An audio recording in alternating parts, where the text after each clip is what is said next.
Thank you. Hello, everyone. I'm Teodros. Nice to meet you all today.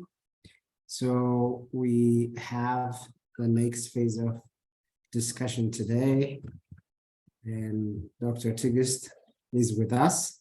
She's a medical doctor and public health specialist. She's also a founder and general manager of Medical Research Lounge, and currently also serving as a secretary at EMAS Commerce. And I am also a medical doctor and public health specialist, currently working at Japago Surgical Care Quality Advisor. Today, we'll be taking on episode 7 of our discussion that we've started a while back. And we'll be seeing data analysis part 2, particularly in characterizing study population or data summary. So I will give it to Dr. Tigist, but if you have questions during the discussion, you can either post it on the chat box or keep it to the end so that you'll be given a chance to ask. And even if you post it on the chat, it will always be nice to ask that question at the end because we might miss your questions. Otherwise, I'll give it to Dr. Tigist. Over to you, Tigist. Thank you, Teddy.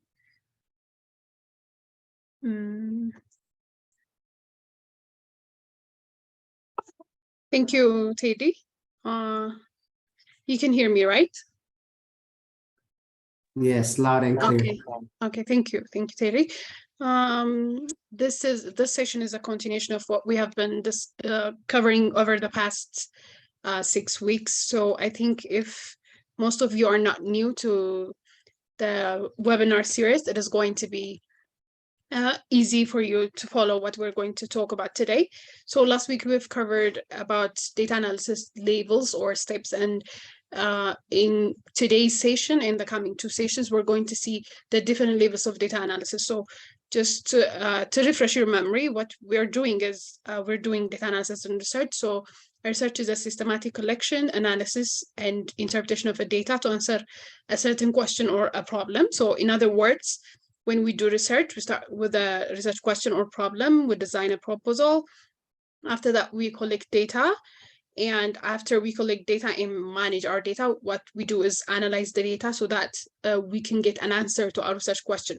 So whatever we do at the end of the day, if we don't do a very good research, a very good analysis, whatever the research question is, how important it is, how well it is designed, we can't achieve our goal, which is finding an answer to our research question. So analysis is a very important component of a research undertake. So data analysis, as we have seen in the last session, it's a systematic process of applying statistical techniques and logic. So it's not all about just statistical techniques, numbers, formulas, and others.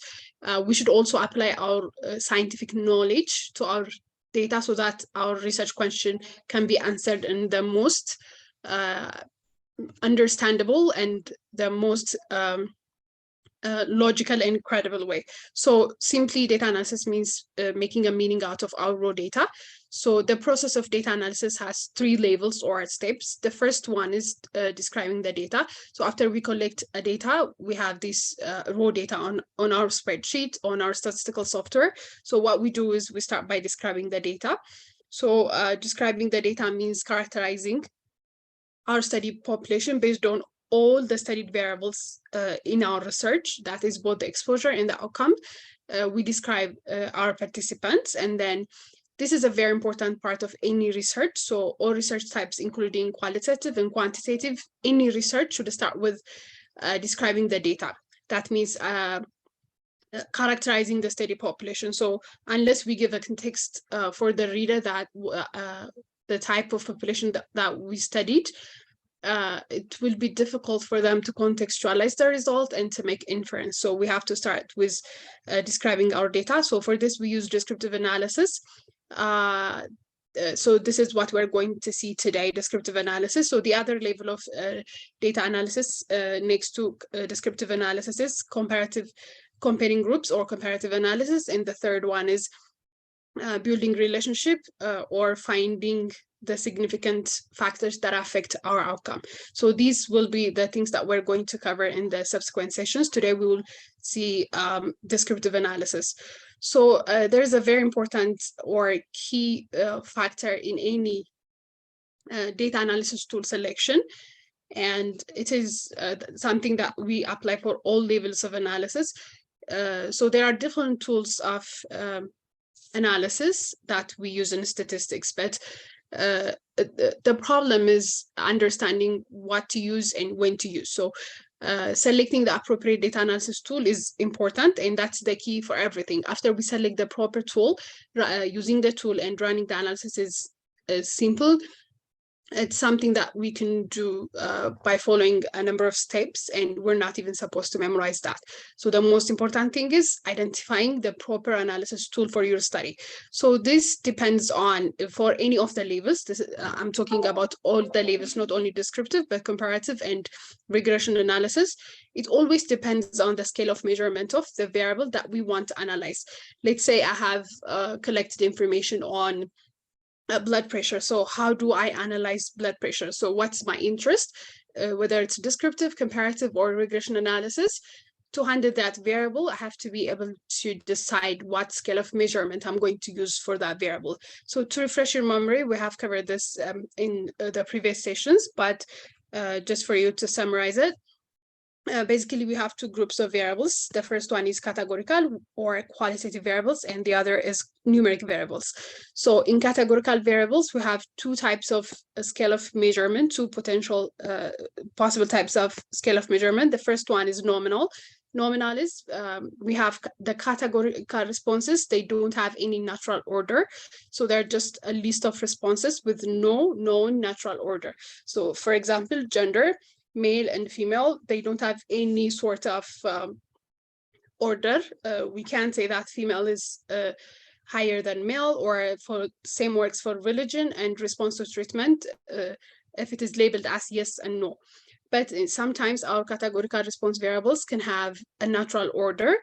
That means to achieve this, the subsequent order, or the higher level of response, a person has to go through the previous responses. That's mandatory. For example, a stage of a disease. Someone, if you find someone at stage 3 of some cancer, just because you find that patient at stage 3 doesn't mean the patient developed stage 3, say, without going through the previous stage 1 and 2 parts of the disease. So it's mandatory for a patient to go through all of these stages before reaching to stage 4. So this makes it an ordinal response.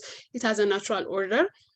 And the other is response to treatment with some sort of scale. For example, no response, improved, recovered. So a person before recovery will definitely show improvement, and then that's how it goes. So you have to make sure that your categorical variable is either nominal or ordinal. You have to decide that. So the other group of variable that we can have is numeric. So like age, for example. So when we have numeric variable, it's also divided into two groups. The first one is, it can be a discrete or count data.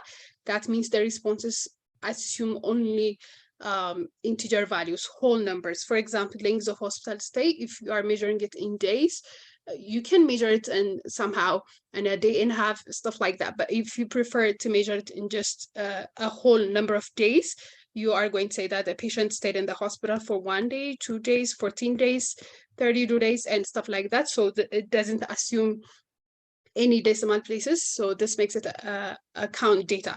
The other is number of cases with hypertension. Since we're talking about patients, we don't have like 1.5 patient. It's going to be like 1, 2, 3, and stuff like that. So it's important to identify whether your data is account data or not. The other group is continuous data. A continuous data is a numerical response that assumes values on a continuous scale. So that means decimal values are also possible. For example, weight of a patient, the height of a patient, laboratory values like serum potassium level. So this is very important. Believe me, if you memorize this is something very easy that you should be able to memorize, like starting from now, even if you're not aware of these previously. So if you can identify properly what your variable is, whether it's nominal, ordinal, discrete, or continuous, then it will make everything easy in selecting proper statistical analysis tools. So let's see. Let's start with, since we're going to talk about descriptive analysis, as we have seen, we can have either categorical or numeric variables. So let's say we have a categorical variable. How do we summarize that variable?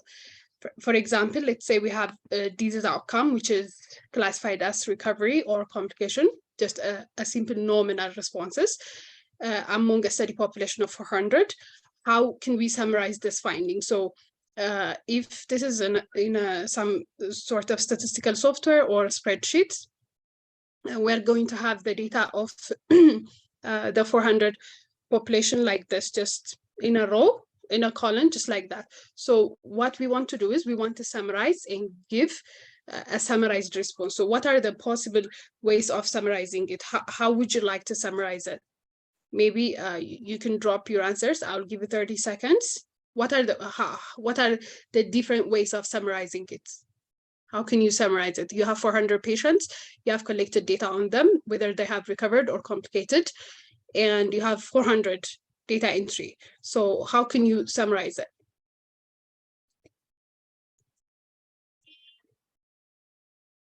It would be great if you can text it to everyone in the group. Some of you are texting it directly to me.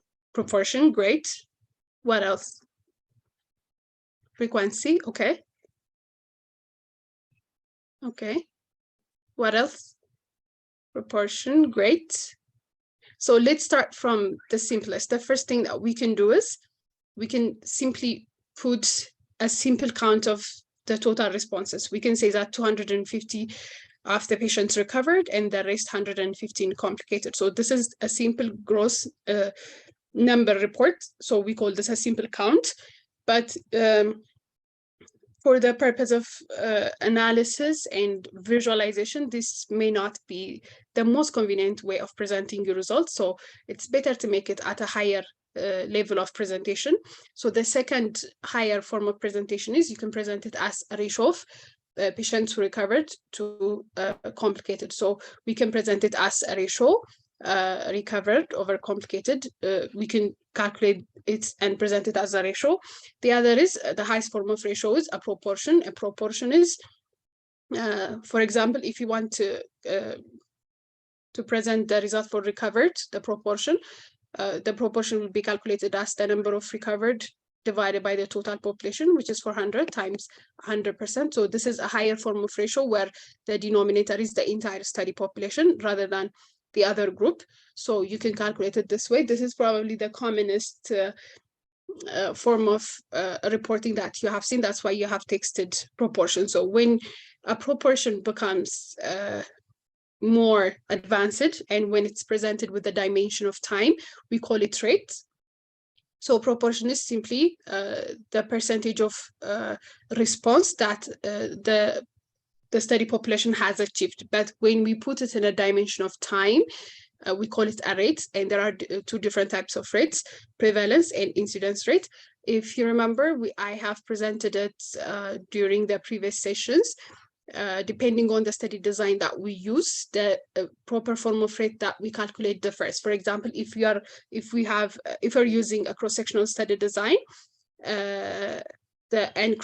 case control design, what we can report is prevalence. Prevalence means that the total number of cases that we have over the total population, but incidence is a bit different. Incidence talks about the number of new cases among a group of potentially susceptible population. So this talks about the risk of disease in a population, incidence. So it's a proper to use rates in a cohort and experimental studies.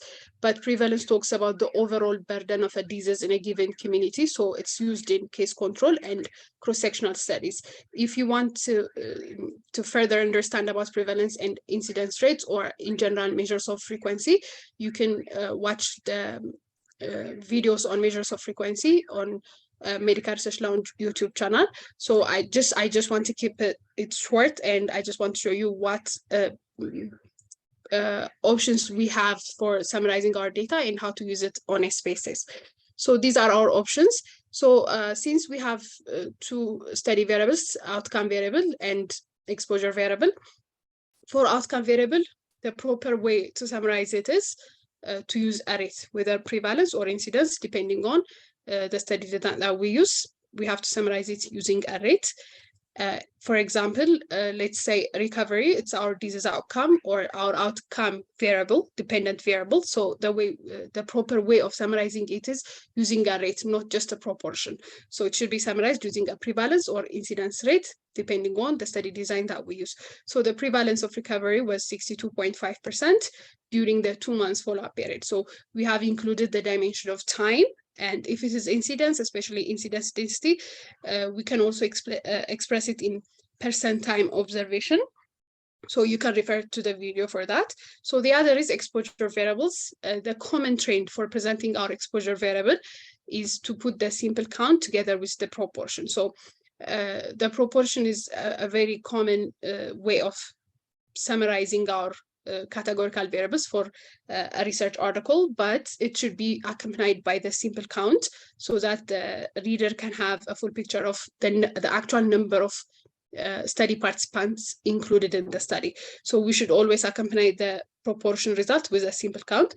So for this, we can say that, for example, if this data was for gender, and if 250 of them were females, this is how it should be presented. Among the study participants, 250 or 62.5% of them were females. So when we characterize our study population for the outcome variable, we have to use rates because it's a more proper way of summarizing our outcome variable. And for all exposure variables like age, gender, religion, disease history, medication history, length of hospital stay, other comorbidity, every other exposure variable, we have to present it using a simple count and a proportion. So this is how you present your result. But these summary measures are just one single point measures. But in clinical practice, we don't rely on a single point measure. We have to have a range of values within which our result could lie on. For example, what's the normal body temperature? What's the normal body temperature? You can inbox. What's the normal? 37. Do you agree with Zaschalo? What's the normal body temperature? 36. Okay. What else? Dr. Kabebe, 36 to 37. The answer he provided is in a range, right? So there is no single point perfect value that we use in. Thank you. We use in clinical practice, right? Everything falls within an acceptable range. Every laboratory value, every clinical parameters, they have a range of values within which we're comfortable to say that this is a normal value.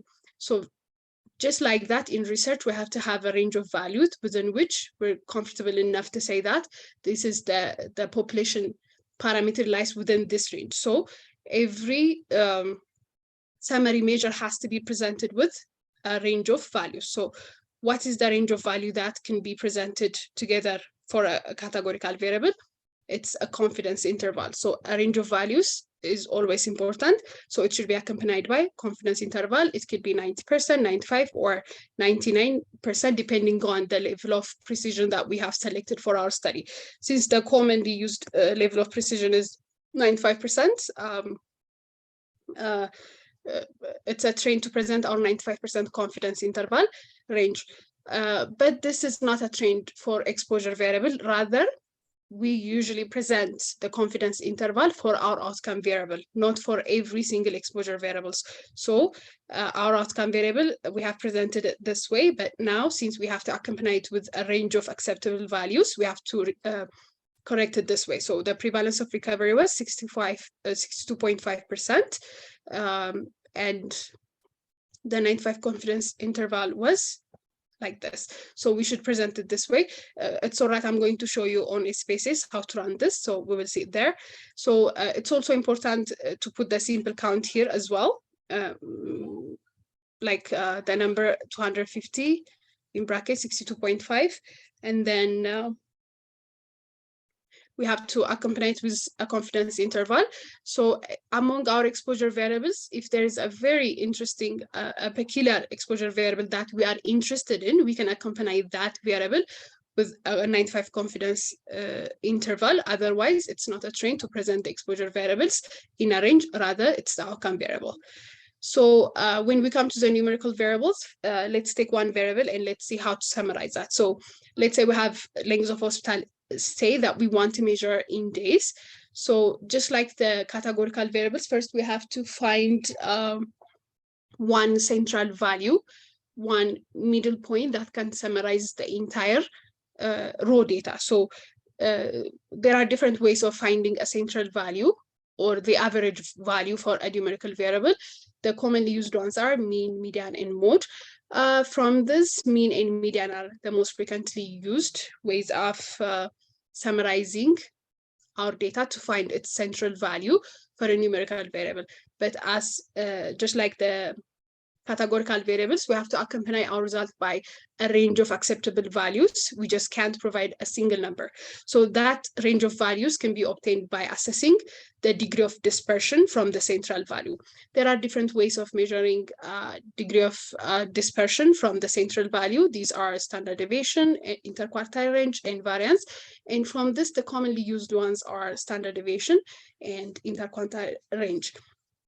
And so we have to combine these central values with measures of dispersion to present our results. So the first one is mean with standard deviation. So every time you use a mean, it has to be accompanied by a standard deviation. You can't accompany it by a range. It's not acceptable. Mean has to be presented with a standard deviation. If you use a median, it has to be presented with interquartile range. So these are the two combinations that we use when we summarize our data.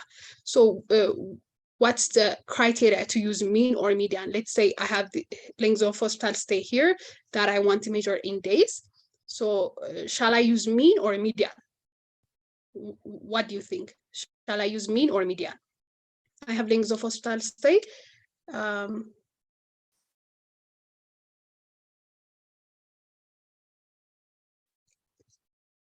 Thank you. Thank you, Gita Amanil. Thank you. So in numerical variables, there's something that we're interested in knowing before deciding which one to use.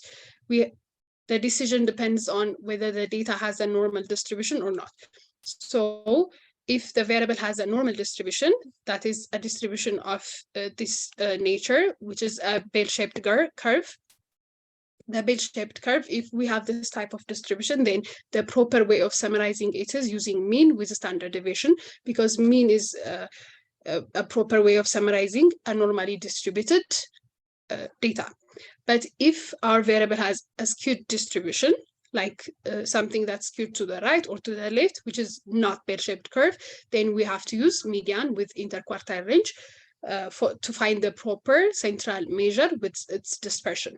So how to check distribution? There are different ways of checking distribution. The first one is using plots, like different graphs, QQ plots and histograms and others. This is a subjective way of summarizing it. The other is using tests of normality with p-values. These are objective methods. So these are objective tests which can give us p-values, a clear cutoff point based on which we can decide whether our data has a normal distribution or not.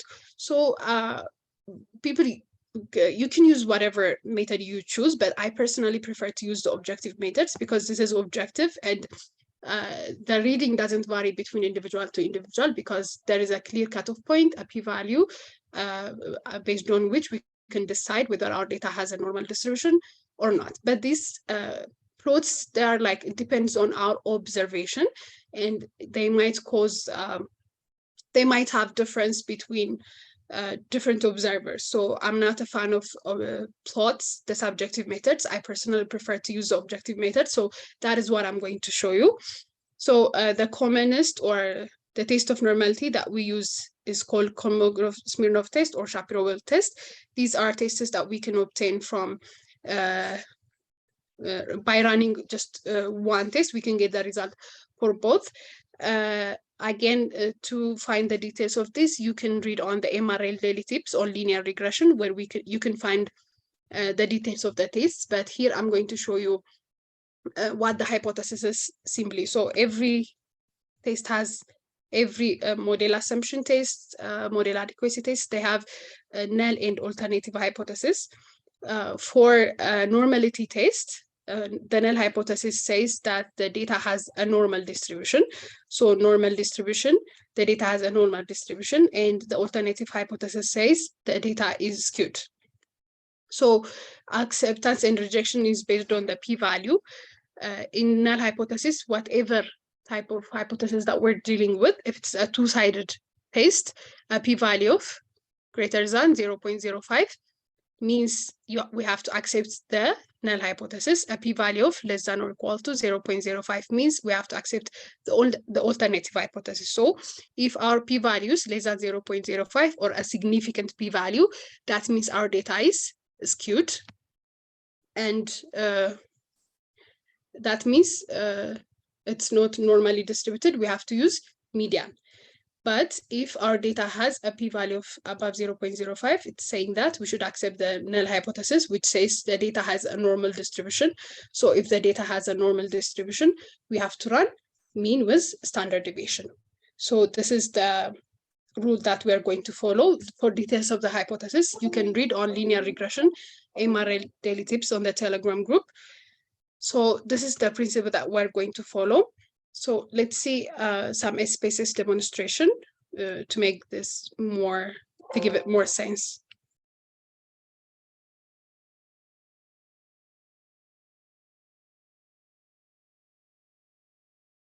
If you have any question in the meantime, you can drop your questions and Teddy will get to it. So you can see the screen, right? Teddy? Yes. Yes. Okay, thank you. Okay, so here I have different variables and the total number of observation that I have is 530. I have a data collected. This is a fixed data and just for the purpose of demonstration, not a real data. I can share you the data as well so that you can practice using it. So I have different variables. I have age, sex, COVID severity, hypertension, DM, symptom, fevers, disease outcome based on two categories like dead and alive, disease outcome using 3 outcomes. For recovery, complication, and death, I have type 2 event. We can forget this for now. So let's pick few variables and let's exercise how to run the analysis. So since we started with a categorical variable summarization, let's start with that. So can you point me any categorical variable from the list? Any categorical variable from the list? I have MRN, age, sex. So the first categorical variable is sex, right? Thank you. Thank you. Okay, great. Age is a numeric variable. You can also see that on the type, it's clearly labeled whether there are numeric or categorical variables. For the categorical variables, they are labeled as string. Thank you. So we can start with the sex. So let's summarize that. So for sex, since it's a categorical variable and since it's an exposure variable, what we want to do is we want to run the descriptive statistics so that we can obtain the simple count together with the proportion so that we can present it by saying, just like the previous example, there are 250 or 62.5% females involved in the study. So to get that kind of number, we have to run a descriptive analysis. So the command is by going through analyze, descriptive statistics, and frequency. Here I have gender. I can take this into here. So since my interest is to run a simple count with a proportion, I'm not going to touch any of these menus here. All I've got to do is make sure that the display frequency table here is checked. So we're good to go. We click OK. Then let me share the output screen. So this is the outputs. You can see the outputs, right? Okay, so Yes. this is okay. Thank you. So frequency means the simple count. So from the 530 participants, I have 227 females and 303 male, and the percentage is also presented. So you can present it by saying that among the 530 participants, 227, in bracket 42.8% were females. If you present the female part, you're not expected to present the male part because people can assume the rest of the data. So if you have only two responses, you can present just one, either the male or the female, and the other can be easily extrapolated. And if you have three categories or responses, you can present two and leave the other so that the audience can understand on their own, since we want to keep our result section somehow brief and understandable. So the other is for this is how we can summarize our categorical variable, which is exposure. Here, if we want to use outcome variable with two categories, we can also use the three, but for now, let's use the two category response. So if I want to summarize this one, the outcome with two category, it's an outcome variable in addition to just running the frequency and the percentage. What I would like to get is a range of values. So to obtain the range of values, I'm supposed to run what? For the categorical response, to obtain the range of values, I'm supposed to calculate what? From the slide, do you remember what? Yeah, I'm going to calculate the rate, and other than that, I'm going to calculate the confidence interval. Thank you. Since it's an outcome variable, it has to be accompanied by a range of acceptable values, and I have to calculate a confidence interval. Thank you. So since proportion is prevalence is basically similar with proportion in this case, you can read the video again. I can calculate just the same by going through the same process as gender. I'm going to insert outcome to cat variable here. And to obtain the 95% confidence interval, I'm going to click bootstrap here. And on here, I'm going to check the perform bootstrapping option. And here it says number of samples. The total number of participants that I have collected data on is 530. And the 95% confidence interval, that's what the sample size is calculated with and everything. So I'm going to maintain it as it is. But if you want, if you have calculated your sample size using 90% confidence level or 99, you can change it to the proper level of confidence that you have used for the sample size calculation. So the only thing that I'm going to do is just change this to 530 and then say continue. And then I'll say, okay. And on the outcome, on the output window, as you can see, I have the output for dead and alive. So I can present my findings by saying that among the studied population, 101 or 19.2% of the patients died. And in brackets, I can present the 95% confidence interval by putting these two values, 16.2 up to 22.4%. So this is how you calculate your 95% confidence interval by following the bootstrap command. And if you have an exposure variable of interest that you want to see in detail, the confidence intervals and others, you can also calculate it for any of the exposure variables. So this is how we calculate it. So is this okay? I'm going to proceed to the numeric variable calculation. So are we good?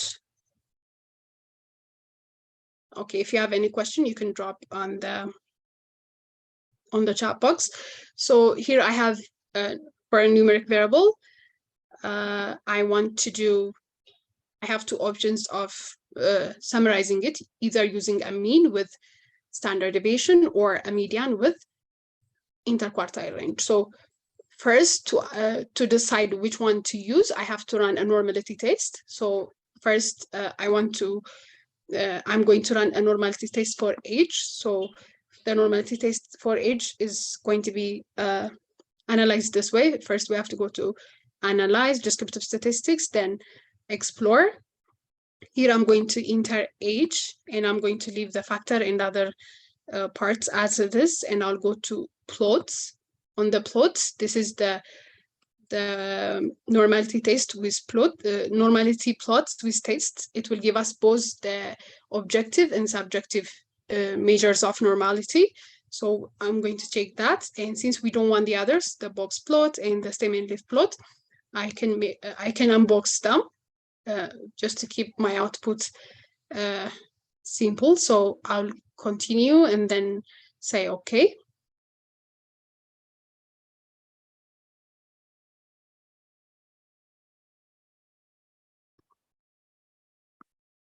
Okay, so let me change. By the way, you can run your analysis while you're on the output data as well. So it should be fine running it from this window as well. I just want you to see the data. That's why I'm going back and forth. But from now, we can stay here and just calculate the rest of the variables. So this is the result for test of normality for H. This is the Kolmogorov, Smirnov, and Shaprowil tests. So p-value is here. SIG, significance, is the p-value, stands for p-value. So for both tests, as you can see, it's 0.000. That means it's a significant p-value less than 0.05. That means, should we accept our null hypothesis or alternative hypothesis? Which one should we accept?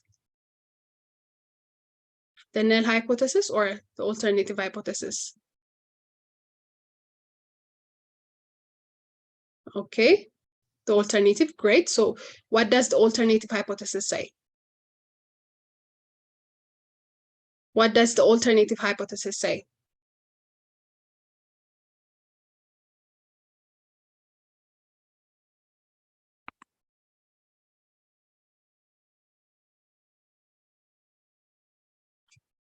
It says data is not normally distributed. Great. So what we wanted was, if the data is normally distributed, that means the null hypothesis is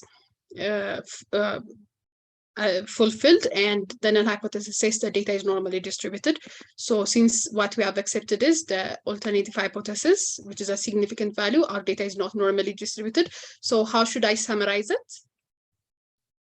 Great, thank you so much. So since it's not a normally distributed data, I should run median with interquartile range. So let's go and run that. We go through the same command, descriptive frequency, and we will add age. Now what we want to do is median with the interquartile range. So we go to statistics. In statistics, we will pick median with quartiles. So, okay, I'll show you on the output. Median is also, median means the 50th percentile. So the quartiles that we are going to get will be the 25th percentile, the 50th percentile, and 75th percentile. And the 50th percentile means the median. So the 25th and the 75th percentile will be our interquartile range. So let's see the output. If you don't want, if you want to minimize your table, we can uncheck this display frequency tables, because this is a numeric variable. We don't want a frequency table. The proper measures to do are median and mean. So I will uncheck this to keep that output simple. Great. So let me remove the bootstrap. We have a bootstrap. We don't want this to disturb our findings.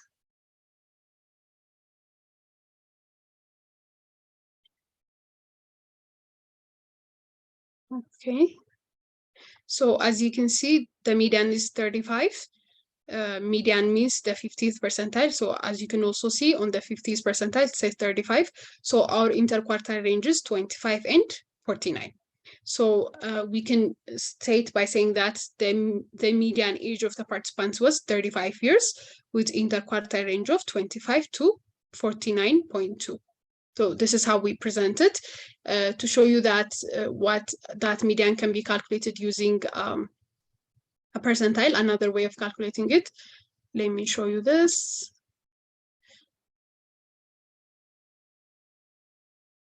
So we can say analyze descriptive frequency. So instead of just marking the quartiles, we can mark the percentiles, avoid this. So we can ask for the 25th, add the 50th, add 75th, add, and then we can say continue. It will give us the same result as the one that we have calculated here. So you can also manually calculate all the 3 percentiles, or simply you can just ask, you can check the quartiles and it will give you the same result. So this is how you calculate it. But let's assume age has passed a normality test and it's normally distributed so that we can calculate the mean.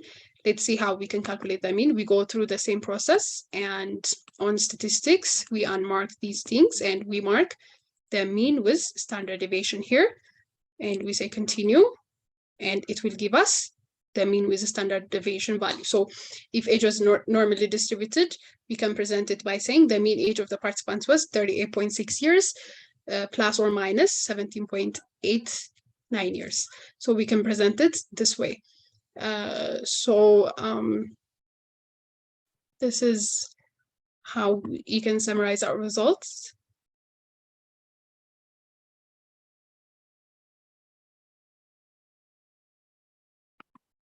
Okay. So for it to make sense, let me share you one form where you can exercise what we have talked about, whether you can identify the measures or not. In the meantime, I'll get to your questions. So try this. Oh, I'm sorry. Try this exercise. And in the meantime, drop your questions so that I can get to it. Thank you. When the data is not normally distributed, shouldn't we try to get the data to normal distribution? Yes. Data transformation techniques, yes, they are available, but we're not supposed to do data transformation for every variable, especially for our outcome variable. I mean, for your exposure variables, just for a simple data summarization, we shouldn't bother about normalizing our data. But let's say we're using further tests like t-tests, we're doing regression analysis like linear regression analysis, and we want to use these parametric models. So to use these parametric models, one of the criteria for a parametric test is like t-test ANOVA is for your data to have, yeah, I'm not sharing any slide. I just shared you the form so that you guys can attempt the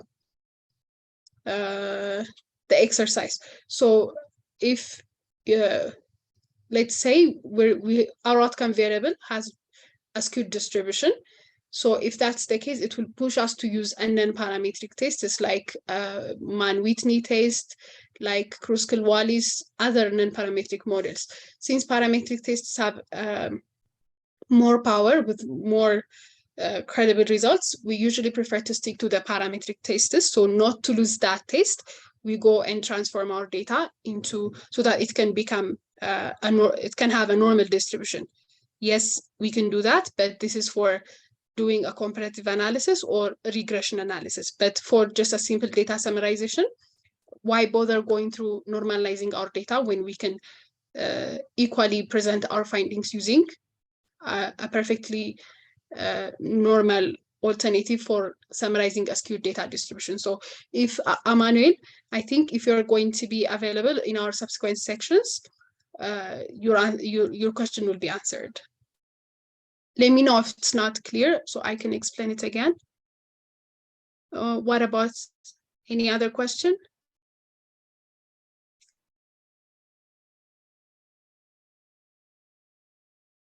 Teddy, is there anything that I have missed?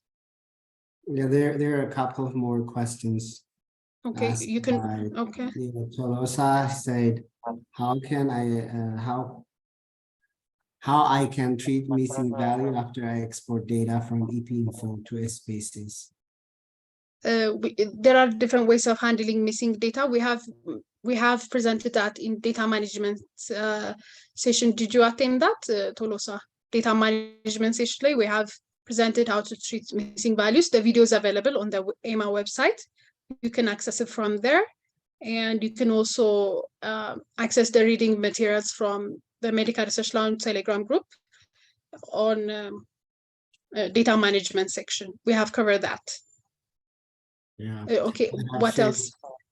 I have shared the link for Medical Research Lounge YouTube. You can check that one. And I hope that Emma will also share the link to the recorded videos here at the end. The other one is from Astralo, who said, was the outcome analysis you ran for prevalence of COVID? Yes, yes. Yes, yes, Astralo, it's for prevalence of COVID.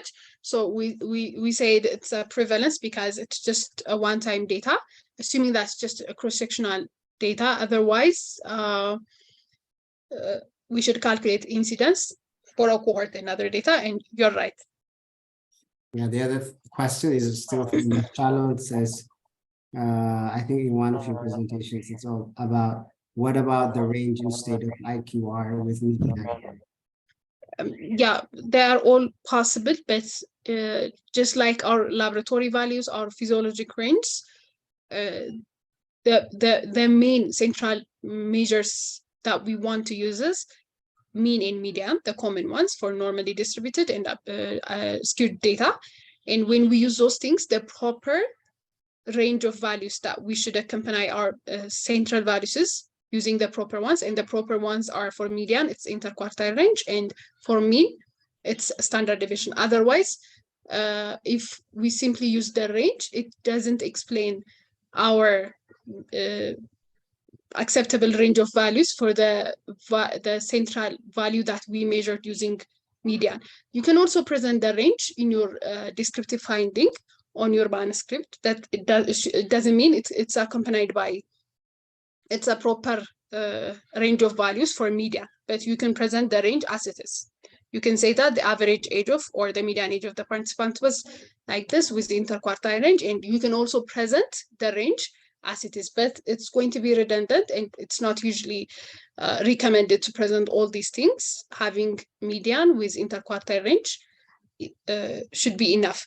But if you have a very wide range of values, and for example, if your study population has pediatric groups and also geriatric groups, and if you want to show that you have all these participants, you can also present the range together with the median and interquartile range values.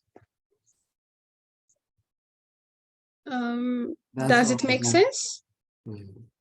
Okay, you can attempt the, okay, 15 participants have attained, okay, attempt the exercise so far. I think it would be great if you can attempt it we can give you 5 minutes before going to the post-test. I wanted to keep it simple, so this is all for today's session. It would be great if you can attempt the practice questions and we can discuss on it. And after that, you will go to the post-test.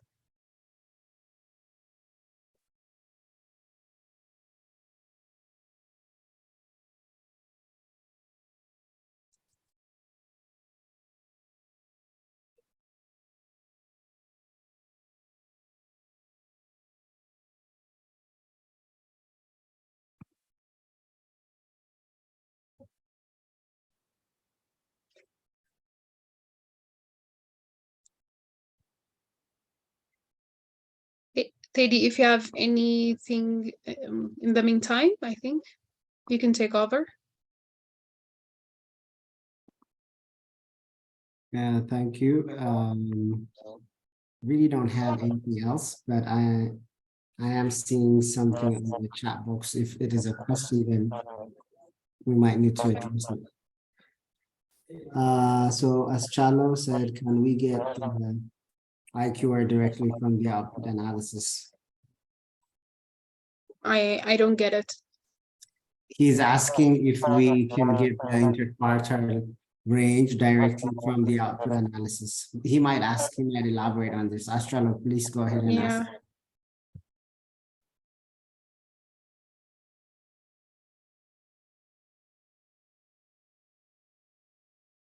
Estrella, are you listening to us? Please go ahead and ask your question.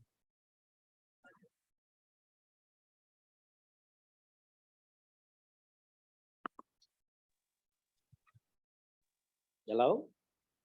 Hello, loud and clear, Hello. please go ahead. My question is that from the output analysis, can we directly get the quartile range? Because there are many arguments from different people that cannot be found from the output analysis.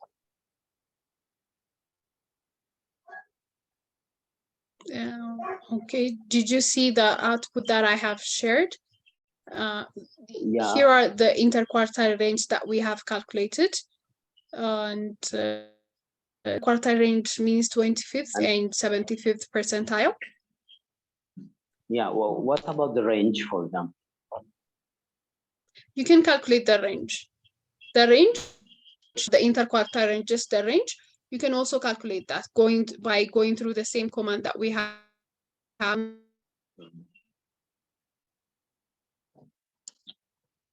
Okay.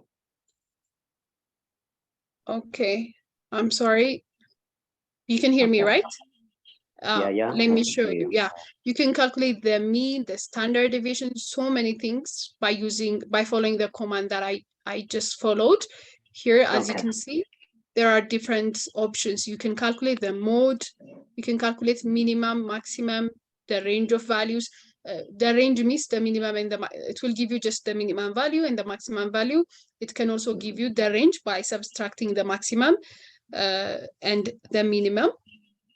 You can get the variance, skewness, everything. You can check every box here and you can get the value. Let me show you how it is going to be. See, so your range is 101.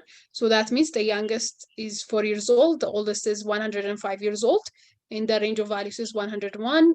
You have the variance, you have the standard deviation, the mode. So the mode is the most frequent age group is 25. So you have the mean value. You can ask any of the values here. It's about the software. The software can do a lot of things. Does that answer your question? Yeah, thank you. Thank you.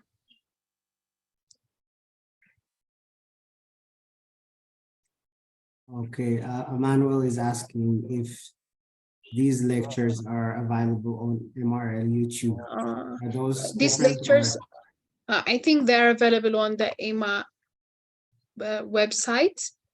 I think I have the link I can share you. Yeah, please do.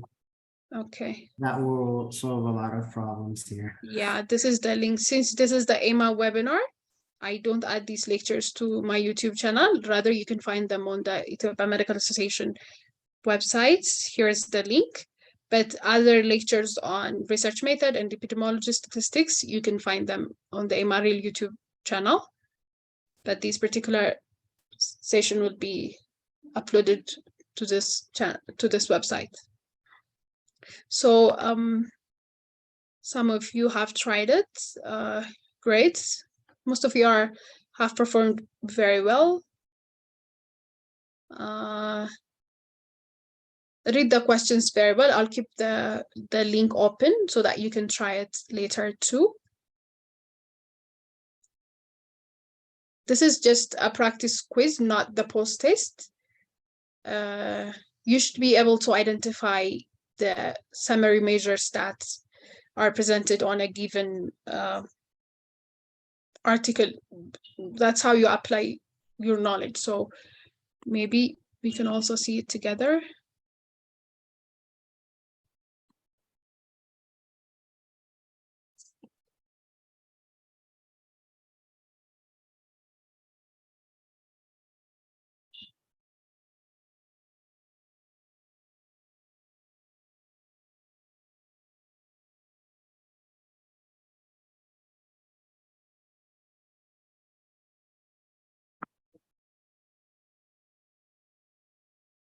So this is the article on the quiz. So let's see the first table, the socio-demographic table. Always your results should start by characterizing your study population. That's why it started with the socio-demographic. and other exposures of the study by describing them. And then after that, you go to the comparative analysis, if you should do it, if it's a comparative study. And then finally, you should do the regression analysis. So before that, here, the table, the first table presented the socio-demographic characteristics. Here you have age. So I have allowed more than one response for the variables. It's because age here, it is presented using both types of summarization. The first one is they have categorized it into two groups, above 40 and below 40. And they presented the frequency, the simple count with the percentage. And they have also presented the value with median and interquartile range. So they have attempted to present it in both ways. They have addressed this as a numerical variable and also as a categorical variable. This is not recommended, by the way. This is not necessary. You have to decide the scale of measurement that you want to use for analysis for your variable. If you want to classify it, if you decide to classify it, then you should keep using just this. You're not supposed to present both ways for the numerical variables. If you classify it, just treat it as a categorical variable for the rest of the research. So here, sex, work setting, work experience, qualification, everything that are presented, treated as a categorical variable. And again, work experience, it's also treated as a numerical variable, and they have used median because the distribution is not normal. So for the rest, for knowledge, attitude, they have used a scale of measures where they have summarized the findings with categorical responses, but at the end, they have used mean values for summarizing the final output. So this is what I want you to do. Just go through the tables, the result section, understand what they have used and pick what they have used. Eventually, by just seeing the data distribution, you can even judge for yourself whether it's proper to use that method or not without even having the entire data. That will come eventually, but this is a good practice for you. I think you can continue practicing it. Oh,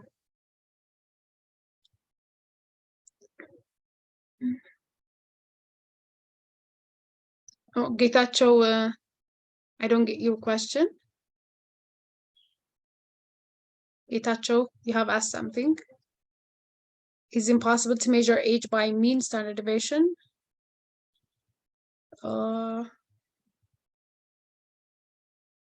Is it about the measure that I have presented or what? Getacho, if you can explain further, we can discuss on it.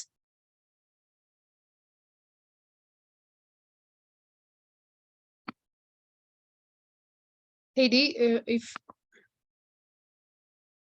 I didn't get it either, but Getacho, you can speak up.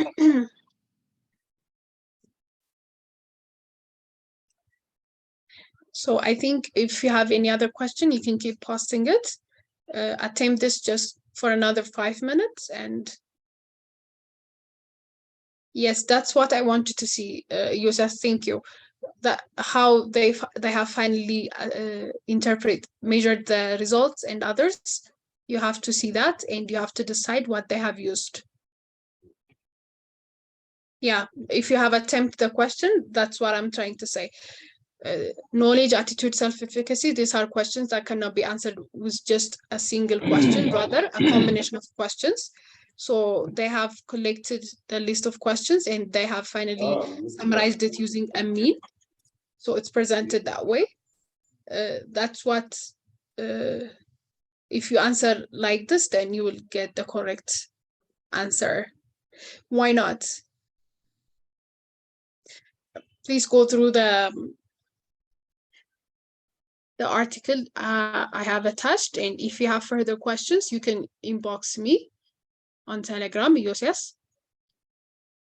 So I think you can take a couple of minutes. If you have any other question, you can drop it here, and I think Emma can share the post-test link now. Emma side. Teddy, I think this is for today. Yeah, if we could share the article that you're referring and also Okay. the slides here. Not the article, rather. Let me share them.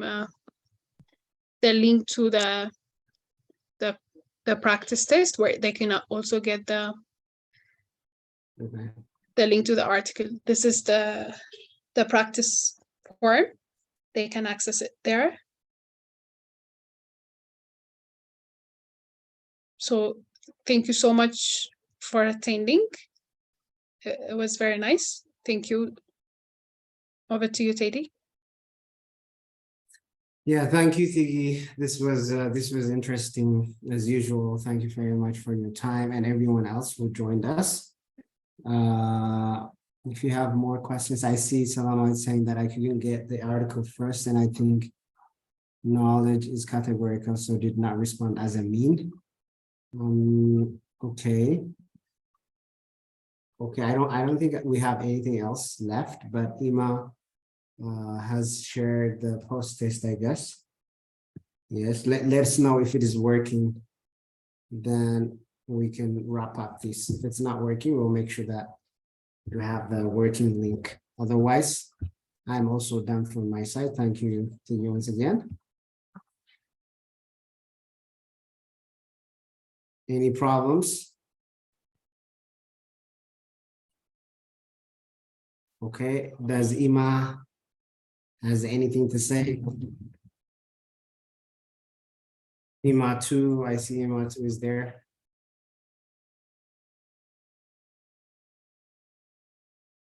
Okay, I don't think so. So do you have anything, any last word, or should we wrap it up?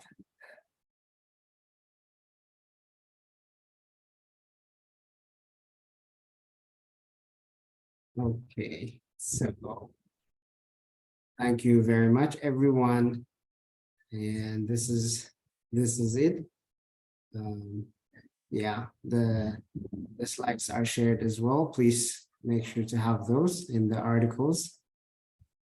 So we'll see you next time. Thank you very much, everyone. You're all dismissed.